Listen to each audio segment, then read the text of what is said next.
Mārtiņ, kas tev ienācies? Ienācies mums ir nestandartās sieta izpildījums. Varam uztaisīt arī pavisam nestandartu variantu. Šeit ir problēma tāda, ka ir vēsturiskie koka logi cilvēkam. Vēsturiskajiem koka logiem ļoti bieži nāk visādi dekori. Līdz ar to tur nevar uzlikt gan parasto rāmīšu sietu, gan arī normālu ruļu sietu. Tāpēc mums ir risinājums, kad var rullim uztaisam savu neatkarīgo rāmi, ja, lai viņš atkāpjās no loga plaknes, lai netraucē dekoram vēsturiskam. Tas dzīve izskatās šādi pieejam pie loga.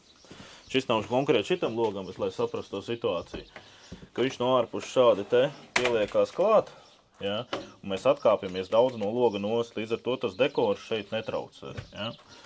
Un kā viņš strādā, šis te ir skats no āras, ja, bet reāli mēs viņu redzēsim no iekšā, tā kā apliekam otrādi.